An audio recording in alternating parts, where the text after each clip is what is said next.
Residivis spesialis curanmor tewas setelah meledakan bom ikan atau bonet yang dibawanya saat dilakukan penangkapan di Desa Pendem, Kecamatan Junrejo, Kota Batu, oleh Satreskrim Polres Batu. Akibatnya pelaku tewas dengan kondisi mengenaskan juga melukai seorang anggota Buser Satreskrim Polres Batu. Residivis spesialis pencurian sepeda motor bernama Abdul Alim asal Pasrepan, Pasuruan terbujur kaku di kamar jenazah Rumah Sakit Bayangkara Batu. Tewasnya spesialis curanmor asal Pasuruan ini setelah aparat kepolisian dari Resort Kota Batu melakukan pengejaran dari wilayah Pasuruan. Setelah di kawasan Desa Pendem, dua pelaku ini dipepet oleh petugas. Namun saat akan dilakukan penangkapan, kedua pelaku melempar bondet atau bom ikan kepada petugas. Setelah bondet dilempar mengenai dirinya sendiri, akhirnya salah satu dari dua pelaku berinisial AA dilakukan penangkapan di kawasan Desa Pendem, Kecamatan Junrejo, Kota Batu, yang tewas terkena ledakan bondet yang dibawanya. Ledakan bom ikan selain mengenai pelaku sendiri hingga tewas, juga melukai salah satu anggota polisi Polres Batu saat melakukan penangkapan kedua pelaku residivis spesialis curanmor. Sekitar pukul 2.30 dini hari, orang tersebut akan ditangkap oleh anggota unit lapangan kita. Ternyata pada saat dilakukan penangkapan, yang bersangkutan melemparkan bom bondet kepada anggota yang melakukan penangkapan. Yang pada saat itu pelaku meninggal dunia akibat dari adanya ledakan bom bondet tersebut. Nah, untuk anggota kita sekarang mengalami luka, sekarang lagi dilakukan perawatan di rumah sakit ini. Untuk satu orang DPO di beberapa polres yang ada di Jawa Timur sedang kita lakukan pengejaran. Sementara akibat kejadian ini, pelaku dan salah satu polisi menjadi korban ledakan bondet dirawat di Rumah Sakit Bayangkara Batu dan juga rumah warga di Desa Pendem, Kecamatan Junrejo, kacanya pecah setelah terkena lemparan bondet oleh pelaku berinisial AA asal Pasrepan, Pasuruan. Salah satu warga di lokasi kejadian mengaku peristiwa penangkapan ini terjadi pada dini hari dan salah satu anggota polisi saat terkena ledakan bondet meronta-ronta minta tolong karena kondisi tangannya remuk akibat ledakan. Hingga kini jenazah pelaku peledakan bondet setelah diotopsi diserahkan pada pihak keluarga untuk dimakamkan. Sementara polisi terus melakukan pengejaran terhadap satu pelaku yang kabur saat terjadi ledakan dan penangkapan. Kronologinya itu sekitar jam 2 dini hari. Jadi ketika itu ada dua orang. Jadi di sana itu mungkin sudah kejar-kejaran sama polisi, kalau informasinya seperti itu. Dikejar sama polisi di sini terus kena di sana. Jadi sama polisi di sana itu mungkin sepedanya itu langsung ditendang. Terus kenapa kaca sampean kok pecah nih, kenapa? Lah itu kemungkinan yang pencuri itu membawa sejenis bondet terus mungkin mau dilempar ke polisi tapi kenanya ke kaca ini. Jadi yang polisi ini tangannya ini nggak ada, terus sama yang di sini itu ya nggak ada. Terus yang pencurinya itu ada dua, yang satunya itu meninggal di tempat, yang satunya itu kabur. Yanto Yancung melaporkan.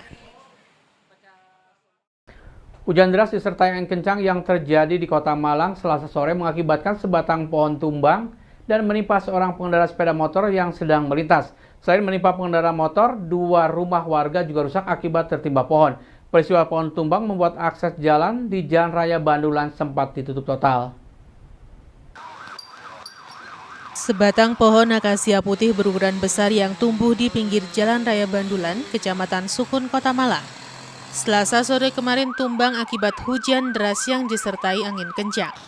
Pohon yang diperkirakan berusia puluhan tahun tersebut diduga tumbang akibat akarnya yang sudah lapuk sehingga tidak kuat saat diterpa angin kencang. Di saat tumbangnya pohon ini menimpa seorang pengendara sepeda motor yang sedang melintas dan harus dilarikan ke rumah sakit karena mengalami luka cukup serius. Selain menimpa sepeda motor, dua rumah warga juga rusak akibat ikut tertimpa. Menurut saksi mata bahwa sebelum kejadian, kawasan sekitar diguyur hujan deras disertai angin kencang. Tiba-tiba pohon tersebut tumbang dan menimpa seorang korban yang mengendarai sepeda motor berboncengan dengan istrinya. Sementara petugas BPBD dibantu petugas dari Dinas Lingkungan Hidup Kota Malang yang turun ke lokasi kejadian langsung melakukan penertiban dengan memotong pohon tersebut dan mengevakuasi sepeda motor yang tertimpa. Akibat kejadian ini, arus lalu lintas di Jalan Raya Bandulan, Kota Malang sempat ditutup total. Jalan kembali dibuka setelah petugas melakukan penertiban pohon yang tumbang. Ya waktu sekitar jam 1 hujan lebat dan campur angin itu sepeda dari arah barat boncengan langsung itu tumbang itu menimpa depannya pengemudi. Sekarang pengemudi dibawa ke rumah sakit. Pak, ini jenis pohon apa ini, Pak? Apa? Jenis pohon apa ini? Nggak tahu namanya apa pohon. Apa itu? Korban tadi kondisinya seperti apa, Pak? Korbannya kondisinya seperti apa? Kondisi ya gimana ya, nggak bisa bangun, lemes tapi sadar. Itu ada berapa orang, Pak, yang naik sepeda motor? 2 orang sama istri, tapi yang kena yang suaminya. Yang istri bagaimana? Istri nggak apa-apa. Diikut ke rumah sakit hari tadi? Iya, bawa mobil pribadi cekat sini langsung dibawa. Ibunya tadi orang mana, Pak? Yang Nggak tahu, kurang tahu. Yang tadi yang istri nangis-nangis kok nggak dikasih tahu. selain motor yang sebelah itu ruko atau apa, Pak? Mana? Itu yang tertimpa. Selain motor apa, Pak, yang tertimpa? Bengkel sepeda motor dua-duanya. Depannya, Pak, ya? Iya. Tapi korbannya cuma yang bawa sepeda, Pak, ya? Apa? Korbannya yang cuma yang bawa sepeda, Pak, ya? Iya. Simon Alfredo melaporkan. Gubernur Jawa Timur Khofifah Indar Parawansa meninjau tempat pembuangan air atau TPA Supit Urang. Peninjauan tersebut untuk mengecek sistem pengelolaan sampah yang ada di TPA Supit Urang. Gubernur Jawa Timur Khofifah Indar Parawansa yang ditemani Wali Kota Malang Sutiaji meninjau program sanitary landfill atau pengelolaan sampah yang ada di tempat pembuangan akhir atau TPA Supit Urang. Selain meninjau pengolahan sampah, Gubernur dan Wali Kota juga meninjau lokasi pembuangan sampah di Supit Urang. Usai meninjau tempat pengolahan sampah dan tempat pembuangan sampah, Wali Kota Malang Sutiaji mengucapkan terima kasih kepada Kementerian PUPR atas bantuan sanitary landfill.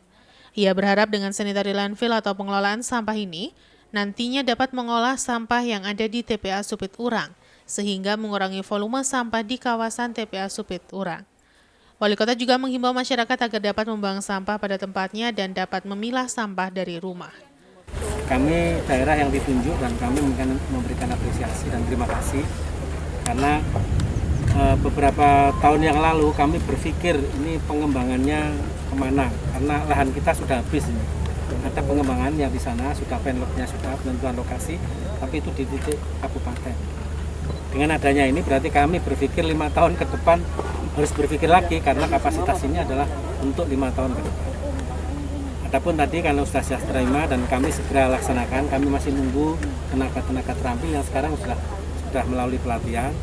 Anggarannya pun sudah kami alokasikan. Jadi dalam tahun 2021 ini kami sudah alokasikan anggaran itu untuk kegiatan pengoperasionalan di sanitary landfill.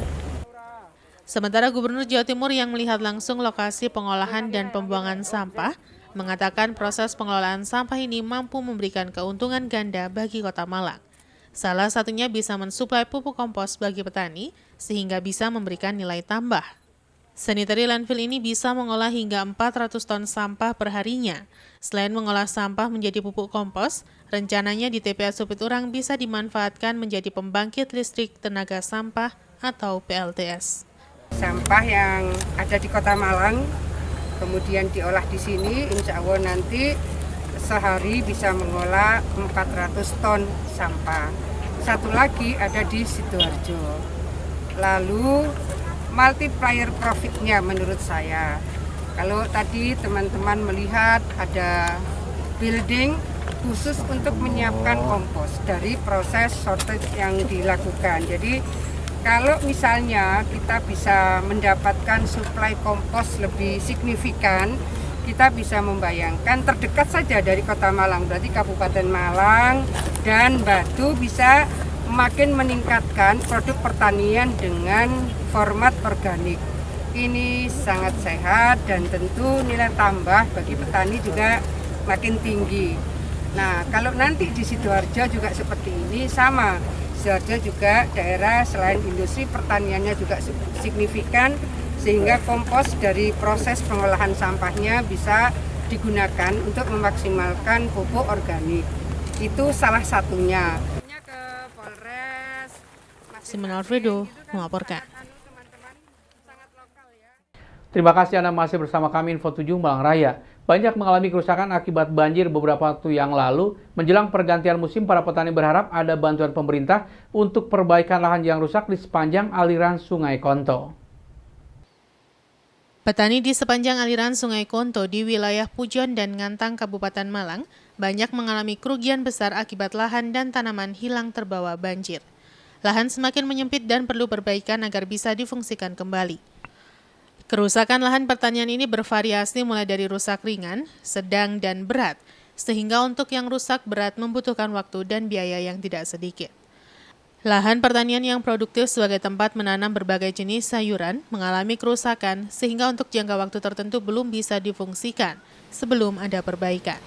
Menjelang pergantian musim dari penghujan ke kemarau yang diperkirakan pada akhir bulan Maret, sebagian petani sudah mulai menggarap lahan yang sempat terdampak banjir, dan sebagian masih menunggu kemarau dan lahan ada pembersihan serta perbaikan dahulu. Menurut salah seorang petani menjelaskan, hampir sebagian besar lahan pertanian di sepanjang sungai mengalami kerusakan dan perlu waktu serta biaya untuk perbaikan. Para petani berharap ada bantuan pemerintah untuk memperbaiki lahan di pinggir sungai, karena jika dengan biaya sendiri dirasa sangat berat. Di lokasi, beberapa petani sedang melakukan pembersihan dan memperbaiki lahan, sekaligus mulai melakukan pengolahan kembali untuk persiapan tanam berikutnya, dan sisanya masih dibiarkan apa adanya karena mengalami kerusakan berat. Cukup banyak ya lahan Pak sepanjang sungai yang kena ya? Wah, sampai ke atas, Pak. Atas mana? Oh, Berarti wilayah ya? Wilayah Kabupaten Pujon ya semang. Ya, Pujon ke sini lah. Ya sampean kena? Enggak. Tapi punya pinggir jalan ini banyak juga ya? Iya, pinggir-pinggir lahan itu kena semua. Banyak yang kenanya Pak? Lebar? Kena. Banyak yang kena. Ditanami apa aja asalnya Pak yang kena itu banyak kan? Ditanami apa aja yang kena? Ya, padi, sayur, bambang, kubis, itu kena semua. Kena semua Pak ya? Iwan Hikmawan melaporkan. Akibat derasnya aliran air pada saat hujan turun berdampak pada kerusakan tembok saluran air di pinggir jalan desa Bendosari Pujon. Rusaknya tembok pembatas ini mengakibatkan badan jalan rawan terjadi longsoran ketika hujan deras kembali turun. Kawasan Bendosari Pujon menjadi salah satu wilayah di Kabupaten Malang yang rawan terjadi bencana, tanah longsor, dan pohon tumbang. Kondisi ini terjadi karena banyak tebing tanah di pinggir jalan serta pohon pinus milik perhutani. Derasnya aliran air hujan yang turun sering mengakibatkan kerusakan pada tembok plengsengan di pinggir jalan. Rusaknya tembok plengsengan ini terlihat di beberapa titik dan sebagian kawasan tersebut belum dibangun saluran air yang permanen dan hanya berupa saluran sederhana tanpa tembok, sehingga ketika penghujan saluran air semakin melebar dan tidak jarang air meluap ke badan jalan. Hal ini tentu saja harus menjadi perhatian bersama pemerintah dan masyarakat, agar pada musim kemarau saluran air ada perbaikan, agar kerusakan tidak mengganggu aktivitas dan keamanan pengguna jalan. Menurut salah seorang warga setempat menjelaskan, pada musim penghujan kejadian longsoran tanah tebing sering terjadi dan tidak jarang mengganggu arus kendaraan yang melintas. Dan berharap kerusakan tembok plengsengan segera ada perbaikan, agar tidak semakin parah pada musim penghujan dari tahun ke tahun. Di lokasi terlihat beberapa titik tembok plengsengan yang rusak sudah mendapatkan pengamanan sementara dari bambu agar pengguna lebih berhati-hati ketika melintas, dan sisanya harus segera ada pembangunan saluran air yang permanen agar ketika hujan air tidak mengenangi badan jalan. Kalau penghujan banyak titik longsoran Pak ya? Sering. Pokoknya langsung hujan itu air langsung besar gitu loh. Berarti dari hutan apa gimana? Yang dari rumah saja itu besar kok. Makanya tiap jalan-jalan mesti dilewati air. Gitu loh. Maksudnya air itu Meluap. iya ke pinggir-pinggir jalan itu mesti ngerus apa? Iya. Gitu. Iwan Hikmawan melaporkan. Terima kasih Anda masih bersama kami Info 7 Malang Raya. Wakil Wali Kota Batu bersama sejumlah pejabat Kota Batu mendapatkan suntikan kedua vaksin COVID-19 Sinovac. Proses vaksinasi kedua ini dilakukan di Balai Kota Among Tani Pemkot Batu. Vaksinasi kedua ini dilakukan 2 minggu setelah pemberian vaksin COVID-19 yang pertama. Wakil Wali Kota Batu Punjul Santoso bersama sejumlah pejabat Kota Batu mendapat suntikan kedua vaksin COVID-19 Sinovac. Proses vaksinasi kedua ini dilakukan di Gedung Geraha Pancasila Balai Kota Among Tani Pemkot Batu. Vaksinasi kedua ini dilakukan 2 minggu setelah pemberian vaksin COVID-19 pertama dengan jeda 14 hari lebih sesuai dengan petunjuk teknis pelaksanaan vaksinasi dari Kementerian Kesehatan. Dosis dan cara pemberian vaksin sesuai dengan yang direkomendasikan untuk setiap jenis vaksin COVID-19. Vaksin COVID-19 diberikan melalui suntikan intramuskular, yaitu injeksi atau suntikan di bagian lengan kiri atas dengan menggunakan alat suntik sekali pakai sebesar 0,5 mili, sesuai edaran Kemenkes yang ditetapkan oleh Dirjen Pencegahan dan Pengendalian Penyakit Kemenkes. Usai mendapat vaksin, Wakil Wali Kota Batu merasa lebih santai saat mendapat vaksinasi kedua. Tidak ada kelebihan tekanan darah seperti saat vaksin pertama disuntikan.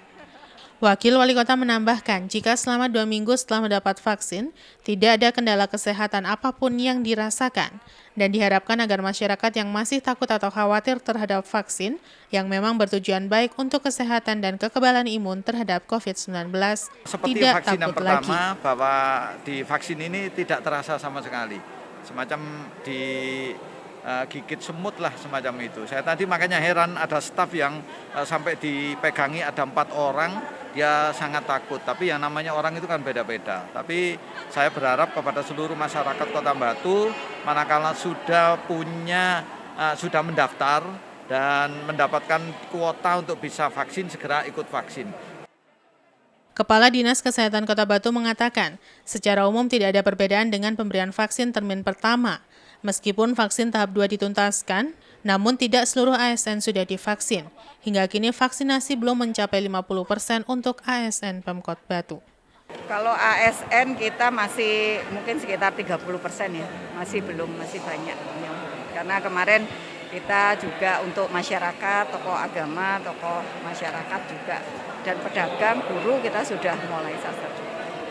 Apa sih kendalanya dok? Kok masih belum kelar semua? Ya distribusi vaksin yang masih terbatas. Yanto Yancung melaporkan.